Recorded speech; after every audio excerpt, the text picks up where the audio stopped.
Hello and welcome to the Pitch and Moan podcast, the show where we take a theme and turn it into an idea. My name is Luke and joining me this week is Aidan. Hello. No Hellraiser this week, but she'll be back next episode, I think. Today we're going to be pitching our own board games, and I'm going to also include parlour games in there like charades and whatever else have you. But until we get to that, how's your past 2 weeks been, Aidan? Not been too bad. The other week, as you know, I hosted a quiz night. Turned out to be pretty good. Yep. Just didn't flow as well as I wanted it to. There's quite a lot of distractions, so I think next time I'll have to do it where it's because we had food and stuff like that, isn't it? Yeah, so, you broke it up. Yeah, but it was enjoyable because I did some more like energetic rounds as opposed to just your simple sit down answer question rounds. Like we had a space hopper round, Yeah. which was fun. So I think I'll include that next time as well. So yeah, I really enjoyed it either way. I really liked your I think it was your second round that you did where it's guessing the celebrities and you had all the pictures of them. That was Yeah. good. Yeah, Oh no, it's the first round, weren't it though? yeah, that was the first round. Yeah, Yeah. that one. Yeah. Next time I do it, I think just to make it a bit more hard, I'm gonna get celebrities, but when they were younger.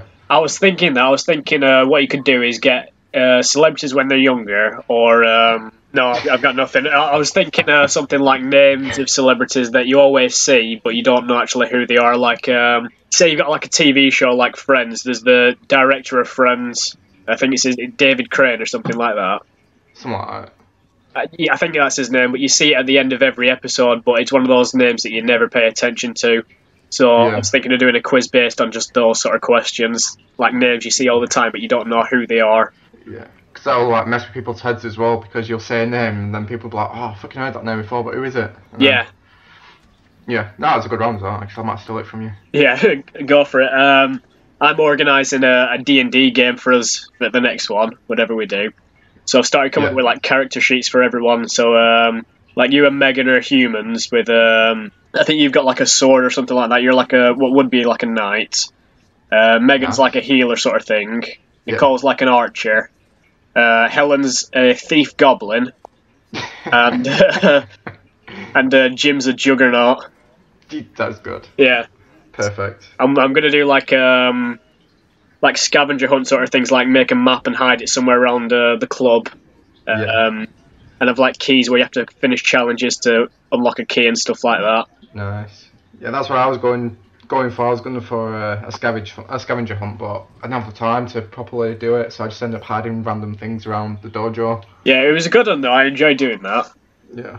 When When do you plan on doing that? I don't know yet. It's because I don't know how to actually play Dungeons and Dragons. I'm just sort of making up the rules as I go along. Yeah. I've sort of got a rough idea of how it works. It's like if you roll like a 1, then your attack's missed and stuff like that, and it's gone to shit. If you roll like a 20, it's successful or critical or whatever. So it's just a guided story thing. But Yeah. as soon as I've got it together, I'm going to plan a date for it. Sounds good, though. Go on, what else do we do? We went to bowling before the quiz as well, didn't we? Yeah, God, I forgot about that. Yeah, we went to bowling. I almost broke my damn finger. Yeah. That friggin' hurt. I don't know what the fuck you did there. I got my finger stuck in the bowling ball, so when I went to launch the bowling ball, my finger didn't... Well, the bowling ball basically took my finger with it. And Yeah. Friggin' almost snapped it off. So, yeah, that sucked.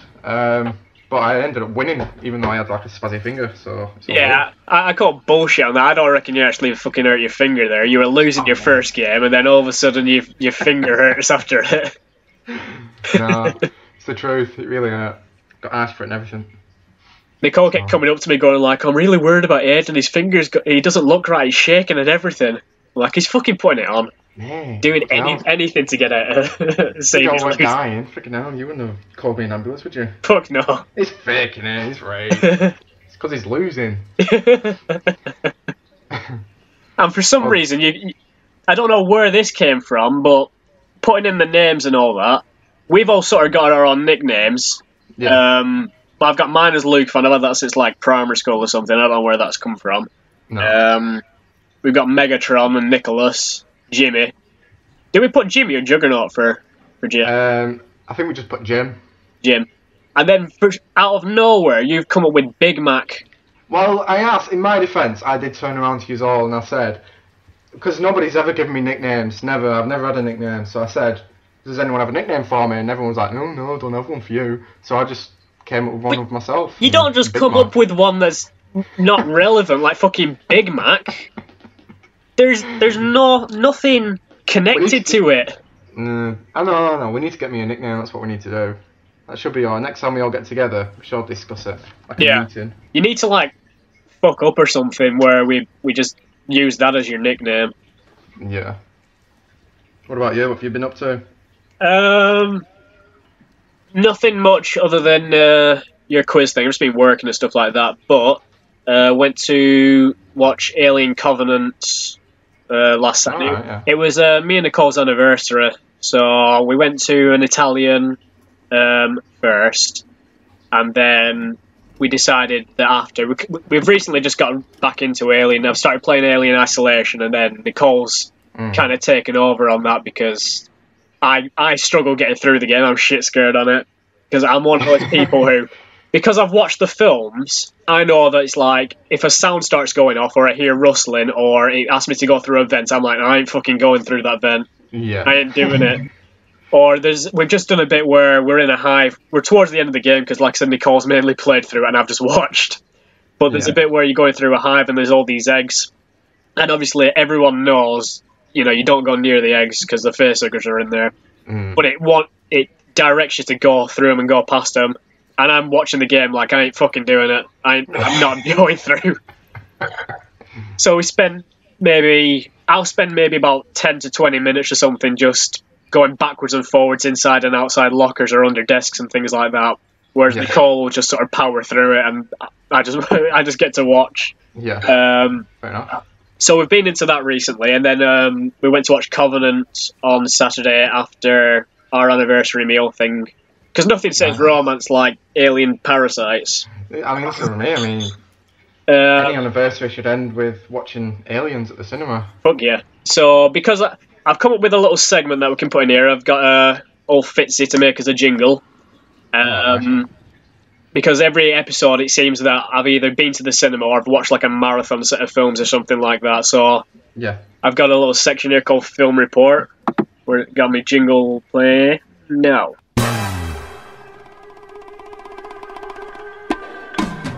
Film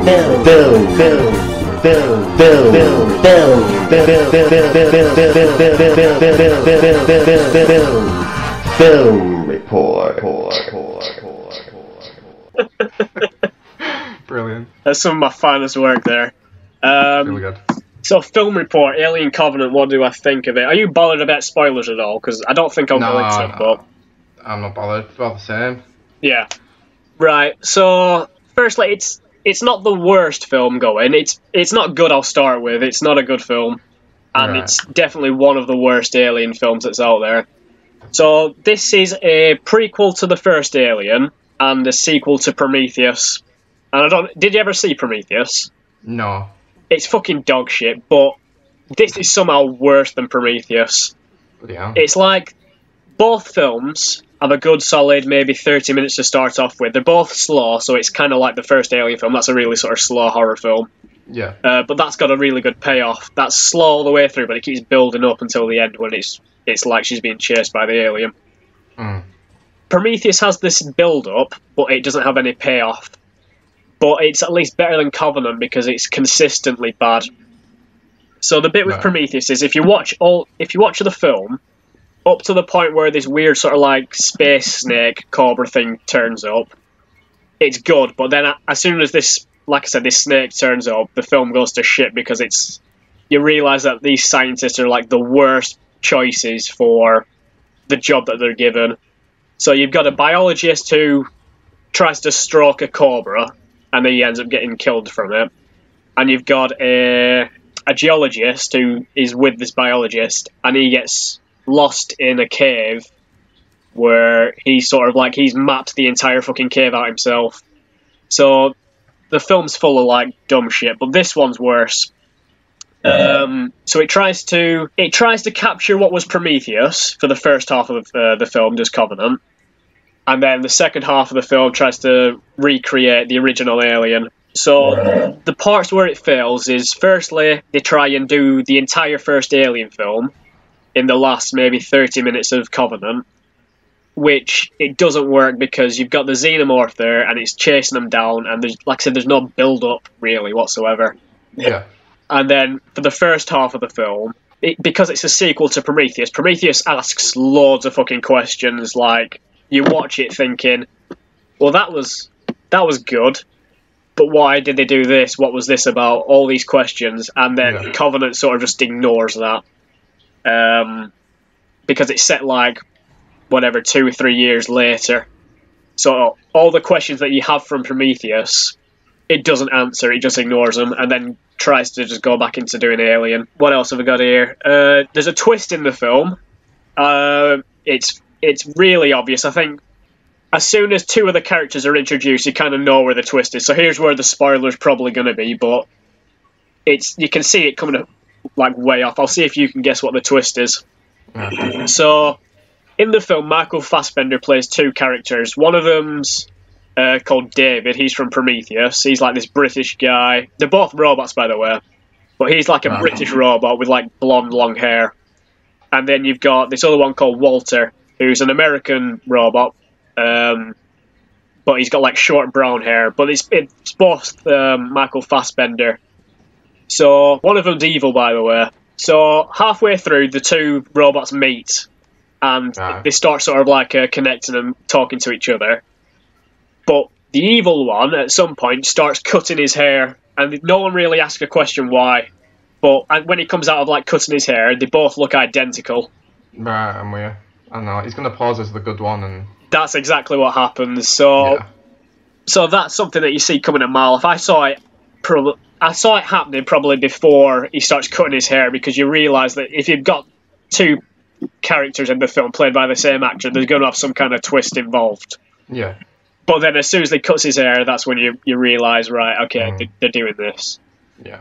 Other than that, there's not really much to say about it. It sort of explains how the eggs were created, but again, it's the problem with Prometheus and Covenant is they've taken a film of Alien, which if you watch the first couple of films from Alien, you don't need a backstory on it, and if you do, it's like 1 film maximum. You just say, these guys made the eggs. Yeah.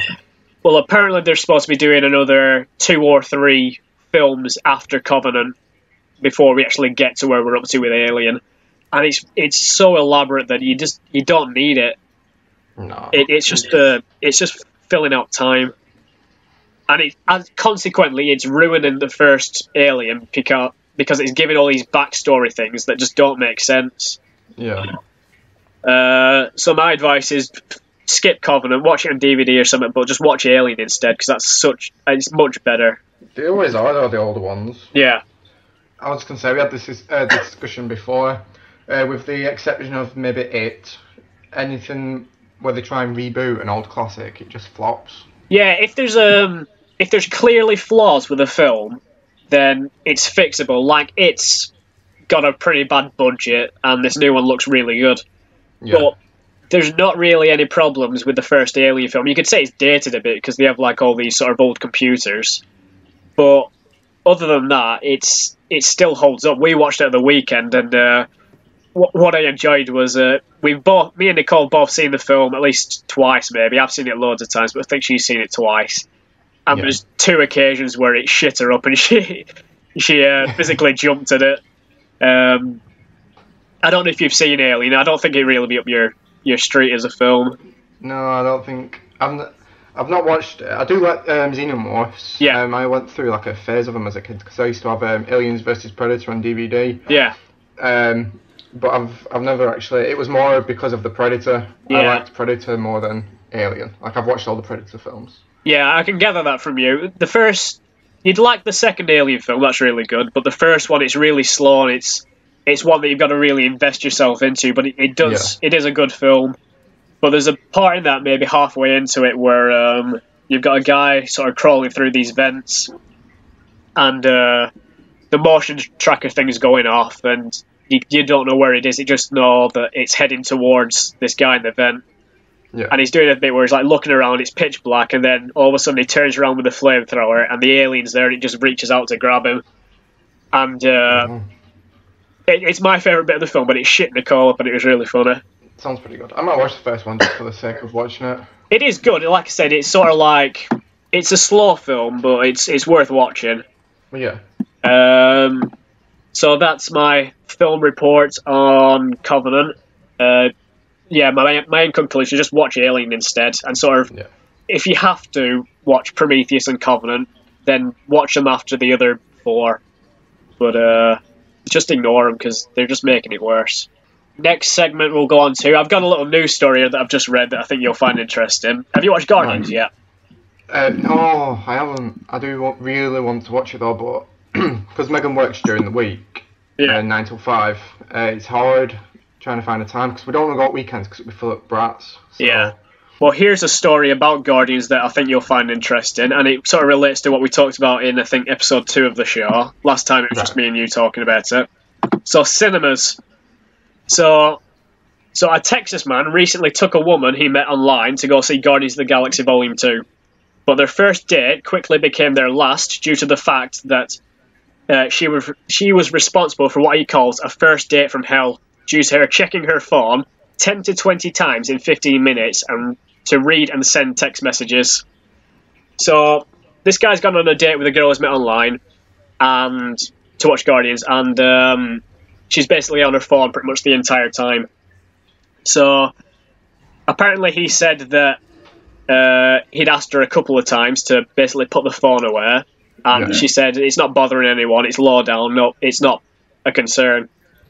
So then after the film, once the date was over, he asked for his money back, which was $17.31, but she refused, and as a result, he's now trying to sue her for the money that they spent on the cinema. Holy shit.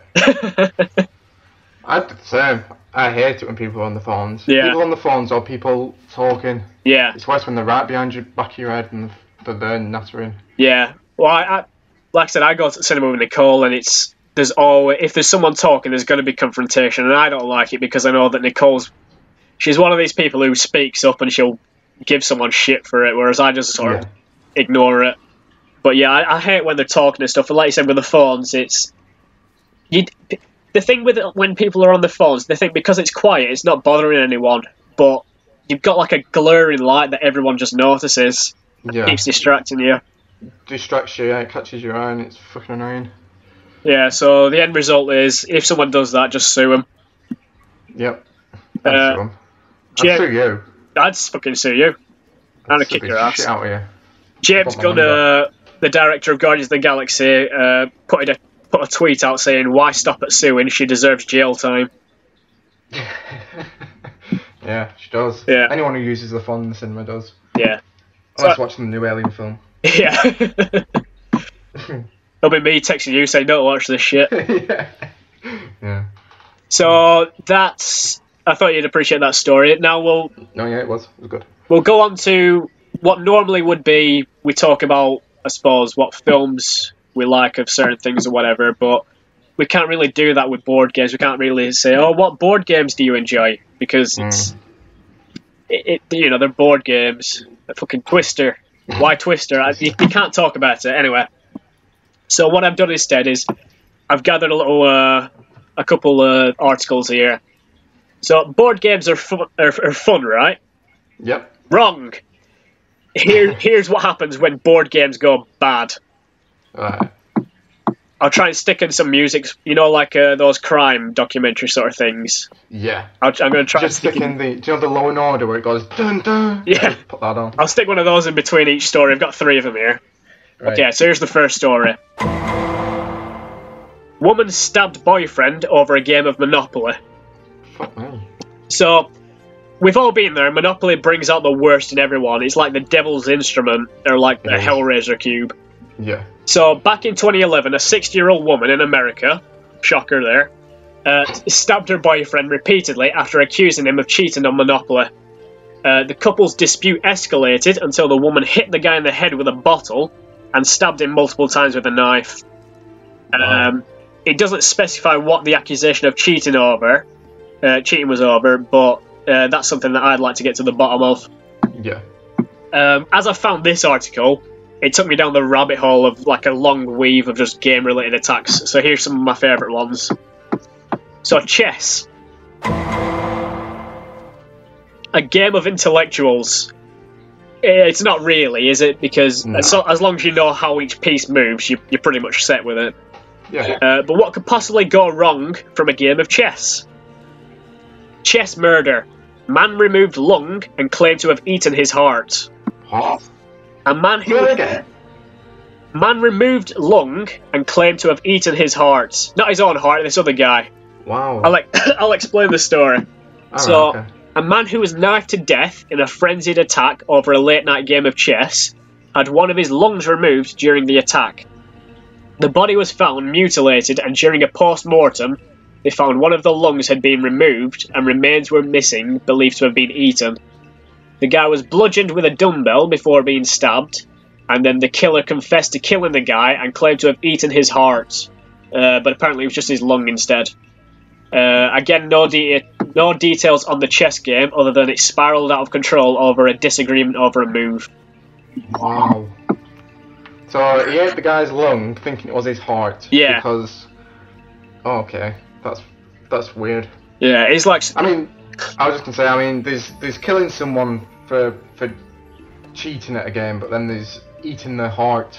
Yeah, it's just madness, isn't it? It's like he's moved his pawn or something like that, and then he's like done that sort of Indiana Jones sort of thing where he rips his heart out his chest. And ugh, that's horrible. All right, my last one I've got here: Battleship. A game of cunning, a game of logic, a film possibly with Liam Neeson. I've not seen it, so I don't know. We're in Utah. A 68-year-old man pointed a loaded gun at his 17-year-old daughter over a game of Battleship. There's not much to this story. During a row probably unrelated to the actual game itself, the father held a rifle to the girl at least twice before police were able to intervene after a series of 911 calls. It's not as good of a story as the guy who ate the chess player's heart. But what I love about the article that I found is... the closer on it was, authorities did not say whether the girl sunk her father's battleship. Bloody hell. That is... Some people, though. I mean, I can get pretty annoyed at games if people beat me, but... Oh, wow. Yeah. I never even thought that this was an actual thing. I never thought people would actually kill other people over a board game. Yeah, there's apparently a few cases. I could only find a few with genuine sources, though, but I think there was one or two other ones that came up from Monopoly that was just... stuff being murdered and whatever. Yeah, which I is think if understandable. anyone's going to die over a game, it would definitely be over Monopoly. Yeah. I was really hoping that I'd find one where it's like a Jenga accident that's gone wrong, where it's like fallen on someone, but I couldn't find This is one. what I thought. When you said you was going to say how people died playing board games, I thought like, I don't know, they swallowed a piece and choked to death or... Pop-up pirate flew at their head. Yeah, I didn't think people would be murdered over it. Stabbed with a pop-up pirate sword. Did you ever have a favourite board game? Or? I've always hated board games, I'm not going to lie. Board games are... I just find them really boring.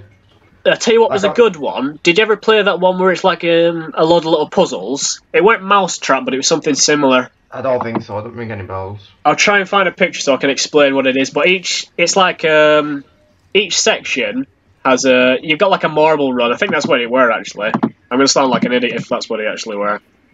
But you've got a marble and it starts off in a little base. Right. And you've got to get it to the end of the course, and you have to go through different things. So there's a bit where you press a button and it jumps from one little stand to another stand to another stand. There's a bit where you have to take it through a maze. You've got to put it through like a seesaw sort of thing. Right. I can't think what it's called. It's something like Marble Run. But that was fucking ace when I used to have that. Run Yourself Ragged. God, it looks well old. You've got to like jump it through hoops and get it over a bridge and stuff like that. I used to love any game with a marble in it. Yeah. But no, board games they're fine for what they are, but there's nothing to them. No. I mean, we always used to break out fucking Frustration. Yeah, I remember Frustration. I used to have that at my grandma's house. Yeah. The little dice and popping thing. We used to have a load of board games, but we only ever got Frustration out because it was the easiest one to set up. But I just hated it. There's no skill to it. It's just pure luck. It's just whatever the dice lands on. Yeah. We used to have Hungry Hippos. That were good. Hungry Hippos, yeah, I remember that one. That was the same, but I lost all the little ball things. Yeah. So once all them gone, can't play the game no more. We used to have it wasn't really a board game sort of thing, but we had Whack-A-Mole, like a portable version, and it's sort of like you wound it up on the little thing at the bottom, and you had like a little mallet, and you just whacked it over. But I remember I got a Slinky when I was like maybe 6 or something when I was a kid, and I got it tangled around the mallet somehow, so we couldn't play the game anymore.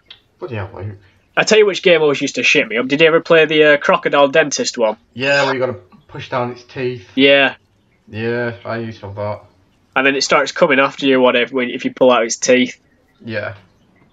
I hated it though, because one time I played it and it snapped on my fingers. So it snapped on my fingers a few times. I watched a video not long ago where they got that game, but where the teeth are, they put blades and nails on it. Jesus Christ. Yeah, so when they played, obviously it clamped down, and pins as well, drawing pins. Yeah. Fucking board games are cuts all over fingers. Violent. Yeah, really bad. I'd never play that. No, I used to hate it. I used to hate Operation as well.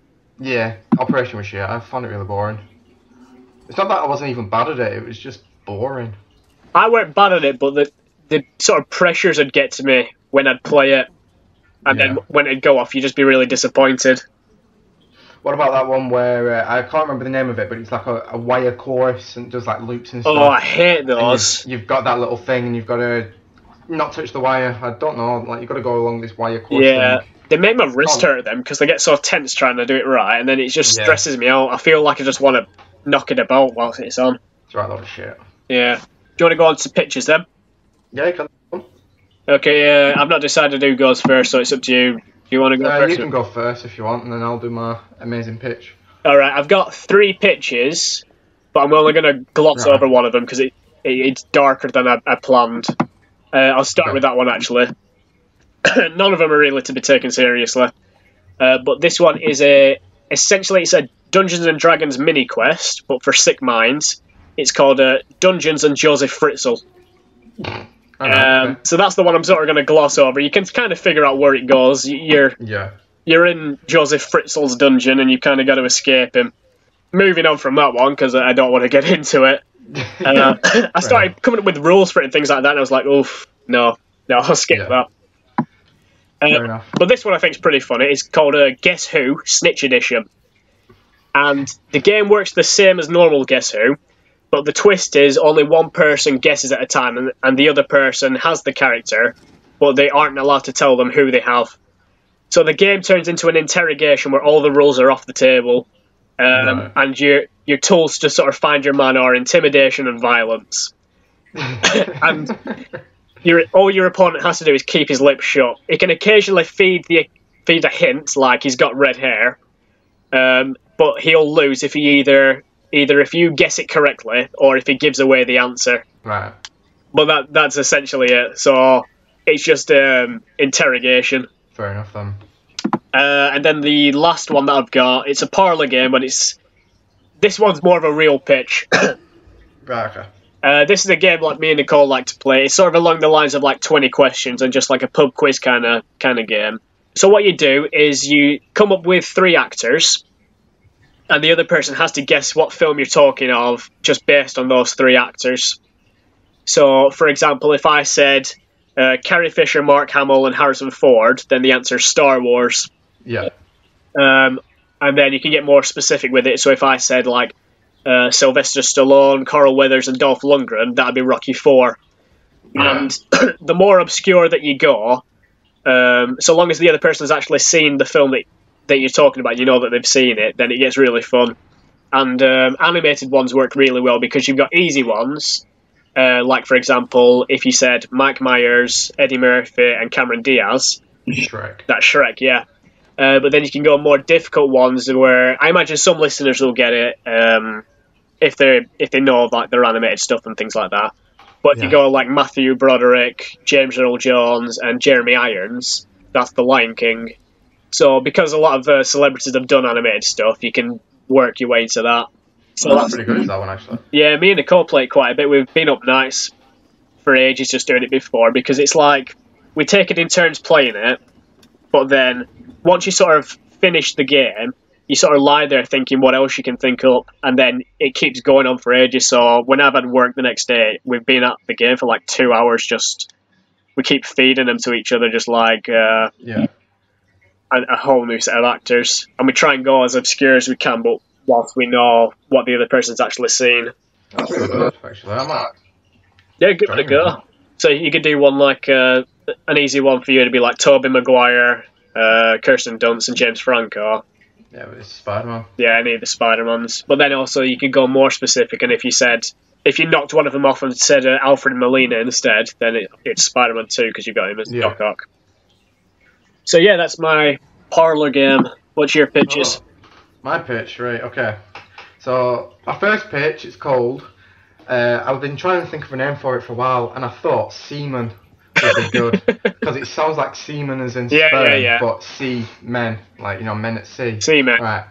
So, it starts off where it's only a 2-player game, and they try to guess the location of some little boats. Right. And basically what happens is, you have these little boats, you have about 5 or 6 of them, and you have a supply of hit and miss markers. One's red, the other one's white. And then you have 2 grids. Each player has 2 grids, and what you have to do is you have to place your little chips on one grid, hidden, and the other player does the same. And then on the second grid, you have to call out a row and a column, trying to hit the other person's ship. And the winner is the first person to sink all of their ships. It's pretty simple, but yeah, so that's my pitch. Seaman. That's Battleship. No, it's not. No, it's Seaman. That's Battleship, mate. Mate, that's Seaman. Mate, you're talking Battleship. I'm not. That is Seaman. I've just made that up. It's Seaman. You're Seaman. Next, you're going to be telling me that my next pitch is, I don't know, Monopoly or something. Go on. Well, it's called Nemopoly.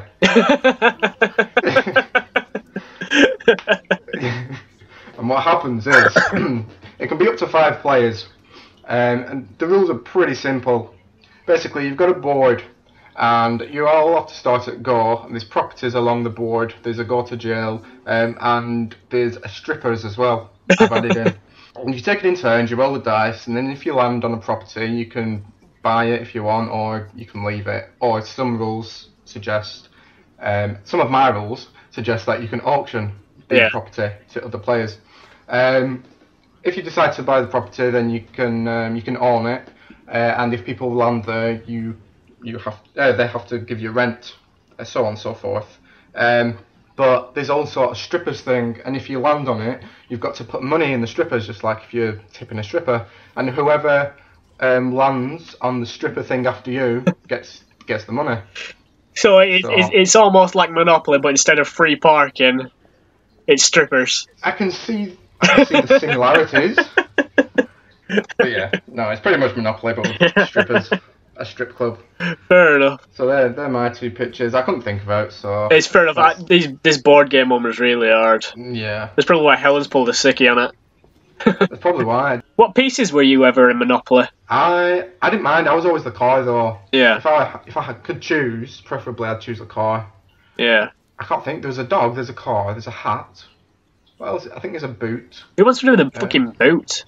I don't get that. I think there's another one as well, but I can't think of what it was. Oh, it was a thimble. For some fucking reason, I thought it was a thimble. Is that just because when you were playing, you didn't have an extra piece, so you just put a thimble in there? Someone can use a thimble. Yeah, improvise. Maybe that's where it came from, possibly. You should play with my one. I was always Darth Maul. I had Star Wars Monopoly. Yeah, I had the Spider-Man Monopoly. Did you? Spider-Man 3 version, yeah. You could buy like the Daily Bugle and shit. I was going to say, because I always wanted the Spider-Man Monopoly, but then I thought, what would the buildings actually be? Because you've got the Daily Bugle and Oscorp and stuff, but how do they fill a fucking board full of... It's just different streets in New York, mainly. Yeah. But other than that, yeah, I think you've got Empire State Building in there that you can buy. Yeah. I think that's the equivalent to Park Lane. Which is Park Lane, is that the top one? Yeah, Park Lane in... the original Monopoly was the dark blue one. Yeah. The one where if you landed on it, you'd become bankrupt, but nobody really landed on it. Yeah. That was always my tactic. I'd buy the blue ones and the brown ones. Yeah. So then I either get a sort of stable income from the brown ones or a load of money in from the blue ones. Yeah, the brown ones are a good one because people always land on them when they pass go. Yeah. And they're really cheap. Yeah. So you can buy like mansions on them for like £100. So, and then if people land on them, then they have to fork out like 400. I read a thing last night where it said I think it was the longest Monopoly game's ever gone on for 7 days straight. Holy shit! I don't know how you could do it. Ours will only last maybe about 2 hours or something max. Yeah. The only times I've ever played it was at Megan's mum's house when she used to live at home. Yeah. And after 2 hours, people just start getting bored, and no matter, even if they're winning, like even if I was winning, I'd be like, I can't be asked to play no more. So yeah, you just sort of make yourself lose at a point, don't you? Yeah. Just sell all your shit in. Yeah, it can get pretty boring. Yeah. After a while. Well, I guess that sort of fills us in for the show. We've got a short one today, obviously because we're missing Helen, but yeah. Last week we did a longer one, so it kind of makes up for it. Yeah, it's like evened it out. Yeah. So if you want to reach the show, you can reach us at pitchandmoanpod@gmail.com. We're on Facebook and YouTube. Subscribe to us on Podomatic to get us in your iTunes feed. Anything you want to say, Aidan? Just thanks for listening. Yeah, thanks for listening. We appreciate the listeners and any feedback that we get. I'll apologise for last week's show. I got a message through saying, "Did you record this episode in a mill?"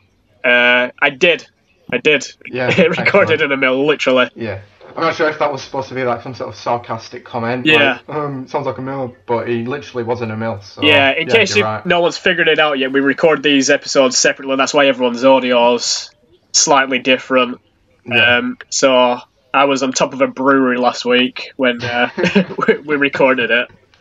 So that's what all the clanging was in it.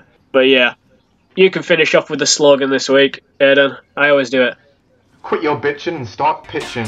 That'll do. See you later, guys. Bye. Bye.